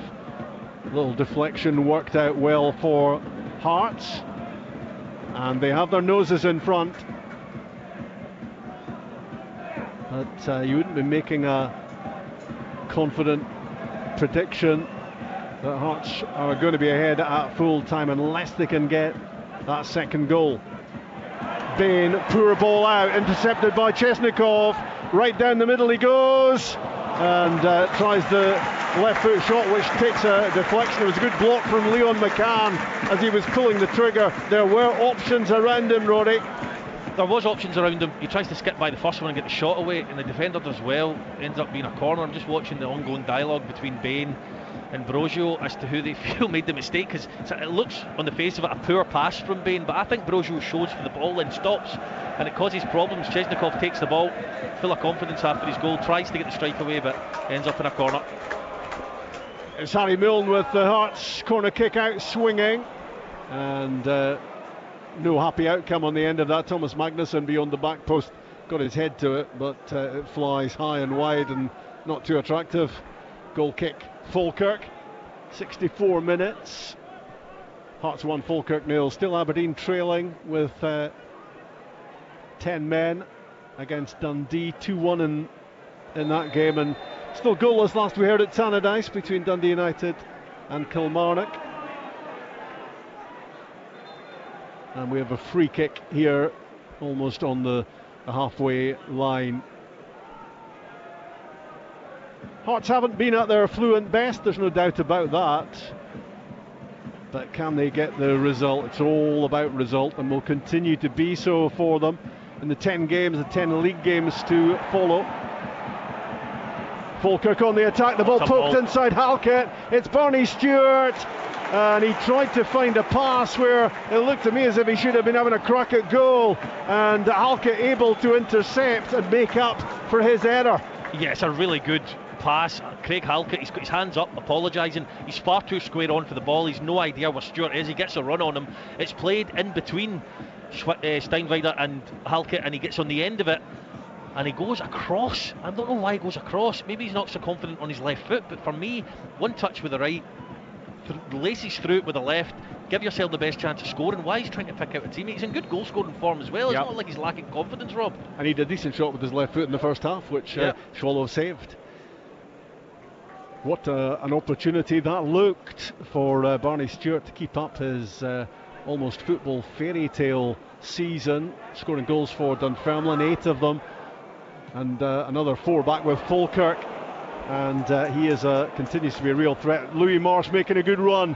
It's Stewart on the end of the pass, and it's another poor final involvement there in the move from Stewart, who played his pass straight at Harry Milne. Mark Leonard taken out on the halfway line, and that is a yellow card for Brad Spencer. Yeah, he's been quiet, Barney Stewart, today. In the first half, as good as Falkirk were, he was more of a distraction for the defenders to allow the two wingers, Wilson on one side, certainly, and Miller on the other, to play a big part. Whereas in the second half, he's been more involved. He's just been a little bit loose in possession. You can't be like that when you're playing against teams like Hearts. So, it'll be interesting to see if John McGlynn maybe feels it's maybe a change of tact in the striking department pretty soon. I think from a Hearts point of view as well, looking at that, you're thinking Falkirk are getting into some really dangerous areas. Yeah. Brojo started it off again with a really, really good pass. I've been well impressed with Brojo. I think he's been good. Stuart Findlay playing it forward, looking for Magnusson. Then it's fired in by Steinwender from the byline. Good block. Falkirk get it away. Mark Leonard heads it back. But here go Falkirk with Brojo, looking to slip a pass down the line. Magnusson in the way, out for a throw-in. And the youngster from Aston Villa was just keen to get on with that there. McCann in the end with the throw. Back to Lisa. And then Scott Bain flighting it towards Keelan Adams, intercepted by Milne. Harry Milne with his socks rolled down, always involved. Spittle in the middle of the pitch, Leonard alongside him.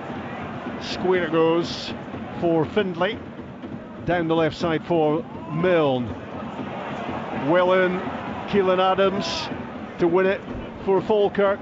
Now Calvin Miller scurrying down the right hand side, heading towards the byline. His route to goal was blocked off, and that is a very good bit of defending from Stuart Findlay.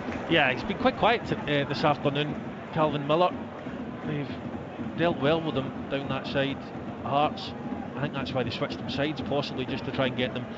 I think they've seen in the first half how much joy Wilson got because Milne was pushing forward and it was allowing space going the other way, and I think they felt that if they moved Miller to the other side, he may get that when Wilson went off, but really good defender on that occasion from Findlay.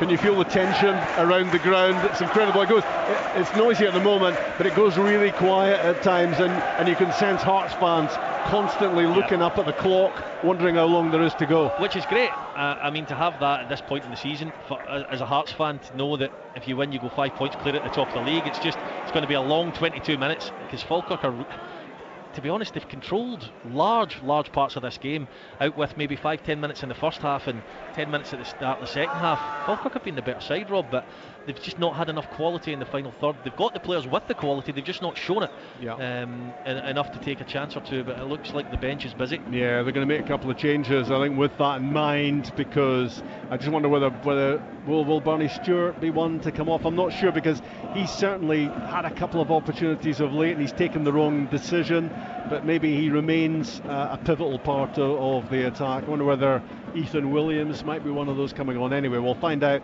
in the next couple of minutes when Falkirk make their changes, and I wonder what Derek McInnes is thinking as well about potential changes to his team, maybe some fresh energy. We shall see. It's still 1-0 the scoreline for the Premiership leaders. How good does that sound to the Hearts fans who so desperately want a win here on the back of losing 4-2 at Ibrox last weekend? And of course Rangers and Celtic, the other title challengers, play tomorrow. Maybe I should be including Motherwell in title challengers, because it's not too far away from that being a possibility. If they win their game in hand, they could be just 7 off the top. And they play, of course, in Paisley tonight, don't they? Let's hope for their sake they can keep more than 9 men on the pitch to try and mount a title challenge, Rob.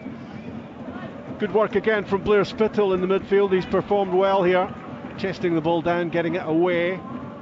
If Hearts can keep a clean sheet, then they're home and hosed here, but they won't be taking that for granted, because Falkirk are desperate to get something out of this game. They'll feel they've deserved something. Louis Marsh involved for them. Now McCann into the middle of the pitch for Spencer. McCann again, and now with Dylan Tate in the centre circle, fired into the feet of Barney Stewart. Leoff doesn't come off, and Spittle probing for Hearts. Lovely bit of play, and Kizaridis is in.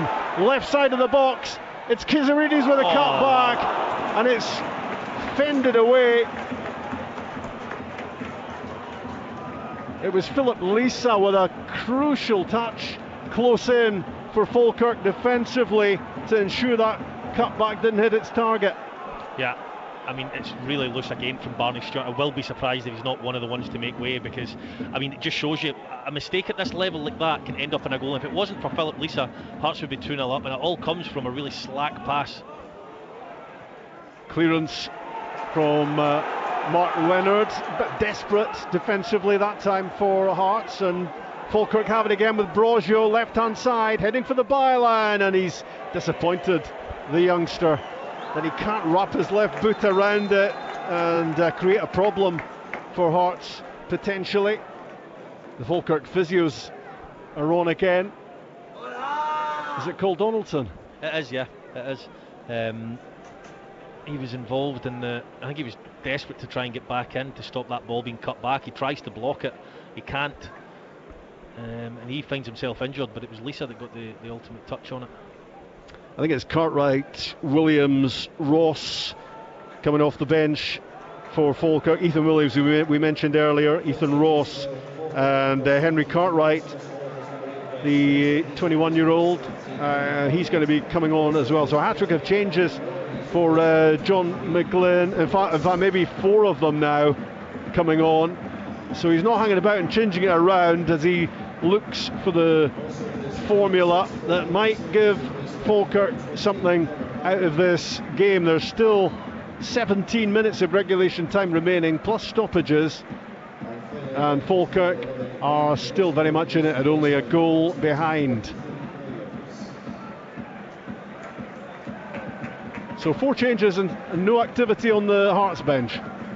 No, and as far as I can see, after predicting Barney Stewart would go off, he's made 4 changes and he's still on the pitch. I didn't know he could play that deep though. Well, in terms of the advances he's made since playing for Heriot-Watt University, maybe he's capable of anything for them. But John McGlynn certainly ringing the changes as he looks to find a way for Falkirk to get something out of this. Hearts certainly don't want to be hanging on from this point on. He's kept Barney Stewart on. In fairness, maybe he just feels like he's a good focal point to try and hit. Yeah. It's just his hold-up plays left a lot to be desired. You don't want to be too harsh on him, of course. He's been great, hasn't he? I mean, he's been really good. But ultimately, at this level, you know, the ball needs to stick. And it's let him down a couple of times, but if the ball lands at his feet in the box, you would still fancy him to grab a goal. The bustling Braga up to the byline, and he just fires it behind off Leon McCann, winning the corner kick for Hearts. He does all sorts of good work. Sometimes it's not hugely noticeable, but always busy, always involved, and it's a set piece opportunity for Hearts. Indeed. A very noisy friend has moved seats, but you can still hear him down there, Rob. I think he needs a lozenge. Are you kind of missing him? No, me neither. Corner kick, right hand side. Harry Milne swings it in, lots of pace on it. Magnusson beyond the back post with the header back into the mix. Falkirk get it away. A goal now, a second goal for Hearts could end this as a contest. It's Braga! What a save, Scott Bain. That is a stunning stop by the Falkirk keeper. Braga couldn't have hit it any better. Flying across to his left was Bain. Yeah, he's a great shot stopper. I played with Scott Bain at Dundee. His reactions are top notch, and it comes at him at a rate of knots from very close in, and he manages to palm it behind for a corner. Kevin Nisbet scored again for Aberdeen. 2-2 now at Pittodrie. The 10 men have drawn themselves level. 1-0 Hearts here. Harry Milne's corner kick, arching in towards the back post again, and the header goes wide of target. But certainly Hearts playing the game at the moment where they want to be playing it as we go inside the last 15 minutes. They want to stay on the front foot.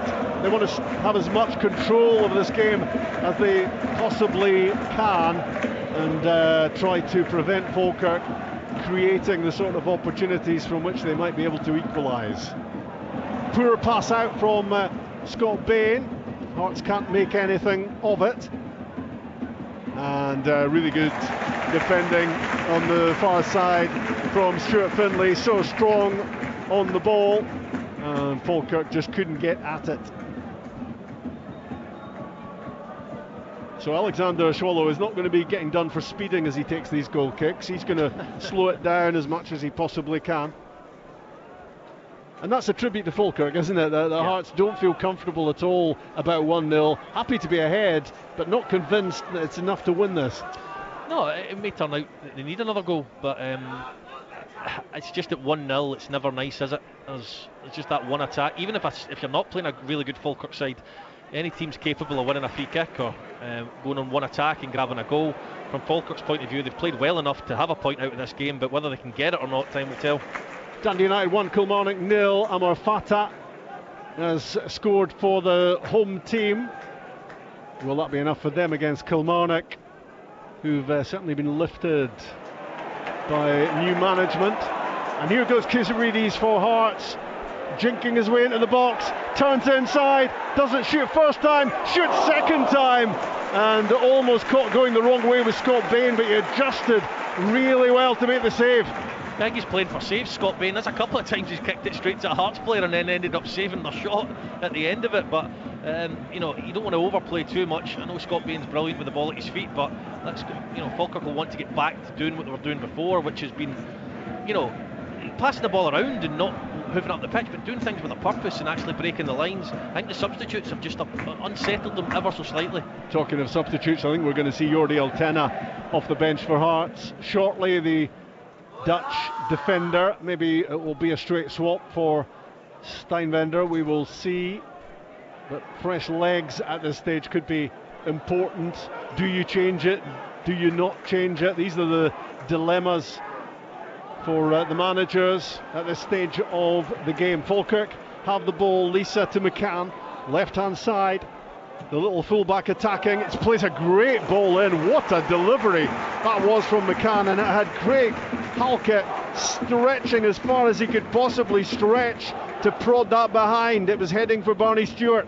Yeah, it was an unbelievable cross, because I think it's right in that area where it looks like it's going close to Swallow, but I'm not sure he would be able to come out and get it, and there was a Falkirk player, not quite sure who it was, waiting in the middle to not tap it in. It wouldn't have been an easy finish, but a clear shot at goal. But Halkett does ever so well, and I think the Hearts fans are relieved he's not injured there. Yeah, well, it tells you how much he was stretching. That he almost injured himself getting to that and stopping it, finding its way into the 6-yard box.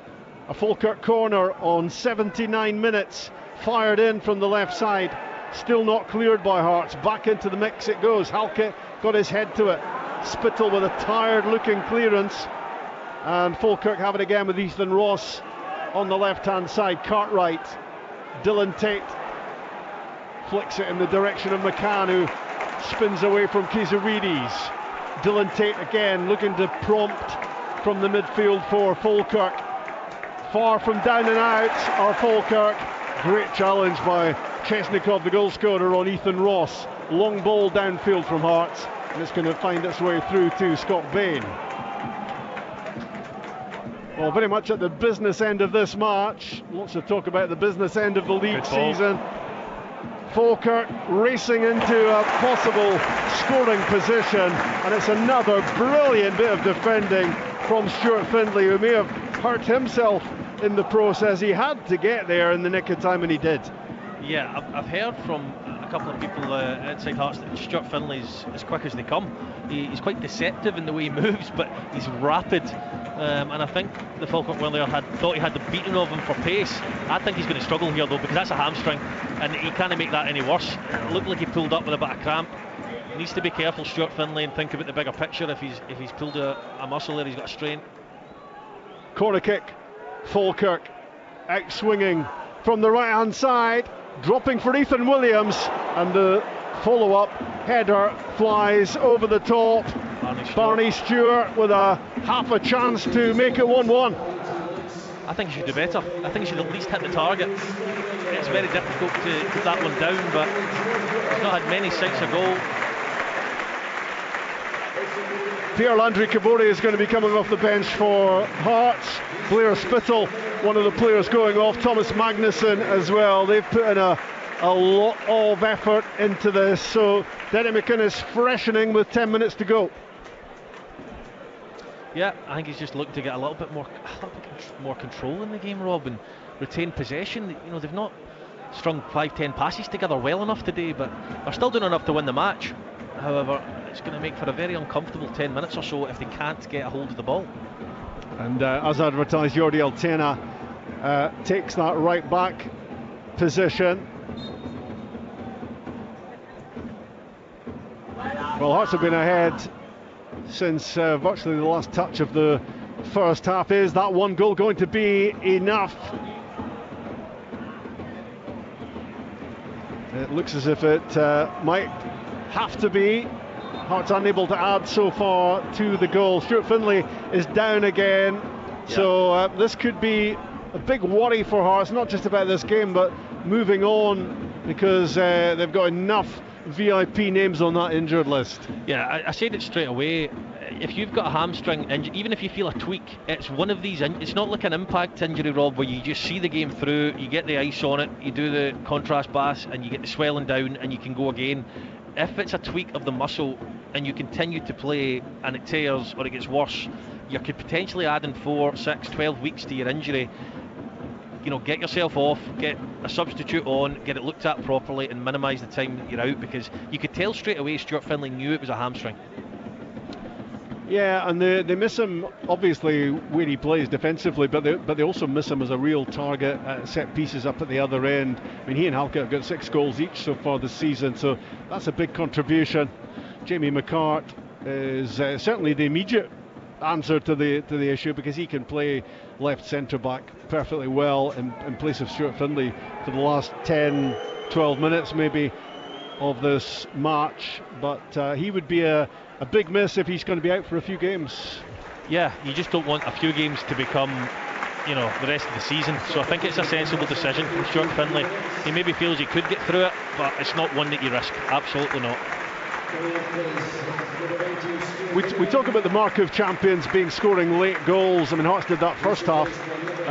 They've done it at times towards the end of the second half as well. But the other mark of champions is not being at your best, as they haven't been today, and actually seeing out a 1-0, getting the clean sheet. Yep. That's all you need when you score a goal. Yeah, absolutely. And with 7 or 8 minutes left, it's not going to be, plus added time, it's not going to be easy for them because Falkirk will have a go. But again, I'll go back to it, Rob. Hearts could play like this, not at their best. They could still beat Aberdeen here, pretty comfortably, in my opinion. They could beat Kilmarnock away, and Dundee at home. These are fixtures where if Hearts are not at their best, they're still capable of winning the game. So I think that's why the rest of the fixtures going into the international break really play in their favour. But after that, they will need to start to perform better, because although they've been okay at times today, they've been under par overall, and Falkirk have been very unfortunate not to be on level terms. I thought Blair Spittle was going off a few minutes ago, but he's still very much on there, and having found out late on that he was actually starting the game, he's done really well for Hearts here, and continues to be so important to them as he clips a ball down the left side, and it's going to get away from Braga in the end and through to Scott Bain, and he bowls it out, and Falkirk have lots of urgency about them. That has to be the way late on at Tynecastle. Not much more than 5 minutes of regulation time remaining, and this could get very tense and nervous in the closing minutes if this remains the scoreline, and Falkirk are piling some pressure on, looking to get something out of this game. McCann to Ethan Ross. In goes Chesnikov with the challenge, forcing Falkirk back. Scott Bain with a long raking pass, looking for Keelan Adams to chase it, but it's really good work from Harry Milne, and he finds a good pass on the end of winning the ball as well, finding Braga. Leonard to thought he got lucky, Spittle. Rob. Milne, I thought he got lucky. Yeah, maybe overdid it slightly, but it worked out for him. Maybe deserves his luck because of what he puts into a game, Harry Milne. On the other side, it's Jordi Altena, back to Halkett, and across to Jamie McCart, who has replaced Stuart Finlay in that centre-back position. Well, I'm looking at the clock, and every time I do look at the clock, I see lots of Hearts fans craning their necks to see the timing as well. The answer to the question is 86 minutes. Hearts 1, Falkirk 0, and this, Rory, will be massive if this is the final scoreline. Huge. This is the difference between going 5 points clear at the top of the league towards the end of February and having everyone else saying if you do concede a goal that you've gone. So it's a huge few minutes for Hearts. Braga inside the box, rolls it back. Spittle had a stab at it. Cartwright blocked his shot, but Hearts in possession of the ball. That's the important thing. They need to manage the game. Derek McInnes loves that phrase, and that's exactly what they need to be doing from here on in. They don't need to be chasing anything. They just need to keep hold of the ball and keep Falkirk chasing for it. Out on the far side, throw in for the home team. Harry Milne with it, bounces off Kabore, needs that to be sticking. Lofted forward by Falkirk, and Hearts at the moment are picking up the pieces, picking up the second balls, and picking up the injuries, Rob. Yeah, that's true as well. Mark Leonard, I think it is, down this time. They really don't need anyone else on that injured list when you think about it. Shankland and Devlin and McEntee and Kingsley and Benny Beningame, who should be back next week. Craig Gordon is injured, and of course Stuart Finlay's gone off in this one. That is a pretty lengthy list, isn't it? All household names as well. 2.5 minutes to go of the 90 on BBC Radio Scotland Online, with our wall-to-wall coverage of this massive match. Can Hearts throw down the challenge to Rangers and Celtic tomorrow by moving 5 points clear at the top of the Premiership? That was always the plan. It's been far from plain sailing. Falkirk were always going to be a big threat. What a ball that is from Jamie McCart with the outside of his left boot, from one side of the pitch to the other, landing at the feet of Chesnikov. Where's he been hiding that one? That was incredible. Gasps from Hearts fans round about us. That was that's what you call pinpoint, from about 50 yards or so from McCart. 90 seconds left of 90 minutes. think there's going to be a 4 or a 5 going up here, though. There's been a couple of injuries. Hearts lose the ball in the end in the corner. It's gone behind for a goal kick. That has Falkirk back on the ball. And at the moment, the gaze from the clock will be heading to the fourth official to find out how much time is going to be added on, how much between Hearts and getting across the finishing line. It's what these games are all about when you get to this stage of the season, and especially like Hearts when you're going back to the same players at the moment, game after game, with a lack of bodies who would normally be starting, and it's energy sapping, isn't it, Rory? Yes, it is. Absolutely, you're right, Rob. Just on Falkirk, I don't think they've been the same since the 4 substitutions. I think it's really disrupted them. There's a lot to make at the one time, obviously. I just don't think they've looked as potent going forward since then. Hearts have had much more control. It's a lot of subs to make at the same time, and I just think it's upset Falkirk slightly. Don't you be criticising John McGlynn, he's a national treasure. No, not at all. Not at all. But ultimately, Falkirk almost playing themselves into trouble, passing the ball out from the back. Then there was a lunge, a heavy challenge, a free kick to Hearts, which they will accept happily, and a yellow card is handed out by Duncan Nicholson as well. 5 minutes being added to the 90, and we're into that stoppage time right now, and Hearts have got a free kick 25 yards from goal and almost right in front of goal. Aberdeen 2, Dundee 2 at Pittodrie, latest score, and Dundee United 1 up against Kilmarnock. The other 3 o'clock kickoffs in the Premiership, St Mirren against Motherwell tonight, 7:30.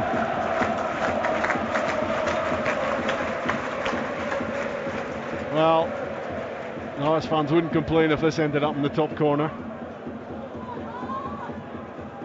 Just slightly left of centre, great position for Kisiridis.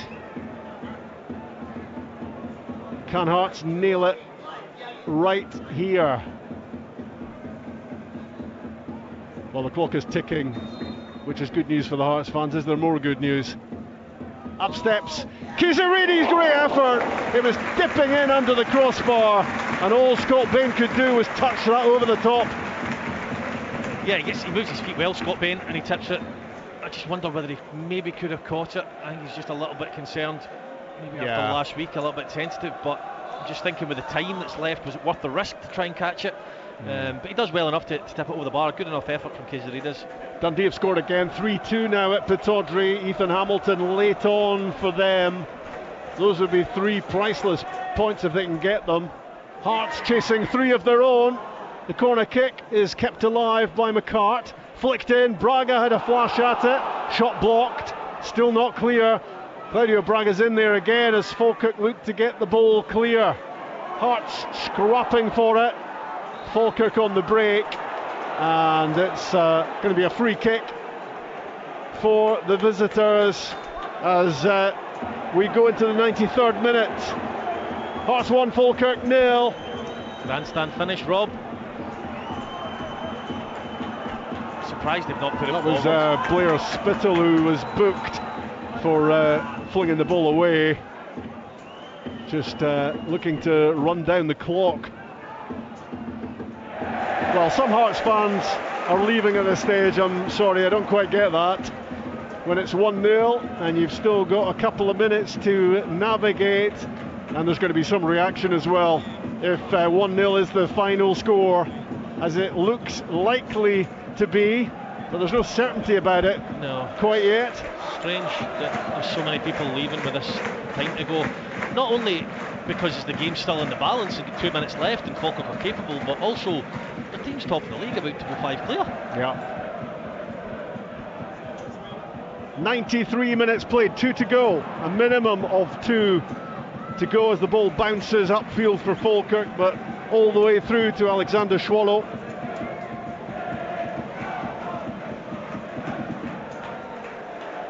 Remind us, Rory, what Hearts have got next, the next 3 after this one. So after this, they've got Aberdeen at home next week before Celtic and Rangers, the other 2 title rivals battle it out on the Sunday, then they've got Kilmarnock away, Dundee at home, so probably the kindest fixtures before the international break for Hearts, out of Hearts, Rangers and Celtic, that's for sure.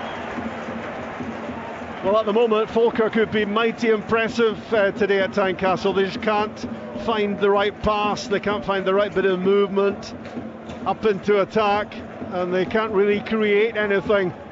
And slowly but surely, Hearts edging their way towards that full-time whistle. Maybe only a minute now remaining of stoppage time. Still Islam Chesnikov's goal is the only one. Jamie McCart on the end of a long ball just hammers it away. Doesn't really matter at the moment where it goes, as long as it goes out of that Hearts penalty box. Cartwright for Falkirk with a crossfield ball to Ethan Williams. Great challenge from Harry Milne, and he gets the bonus of the ball going out off a Falkirk boot, and it will be a Hearts throw-in on the far side, and they are almost there for one massive result. And after this, just 10 league games to go, and this will be a 5-point lead going in to the double Premiership bill on Sunday, with Rangers and Celtic both involved and both needing to win if Hearts are going to seal maximum points here. 5 minutes added, full time at Tynecastle. Hearts have bounced back from defeat at Ibrox last weekend. It was must win in their title chase, and they've done exactly that with Islam Chesnikov getting the only goal of the game late in the first half, and in the end they've managed it through to the full-time whistle. The best part of 19,000 here to watch Hearts opening that advantage at the top of the top flight to 5 points. Hearts 1, Falkirk 0.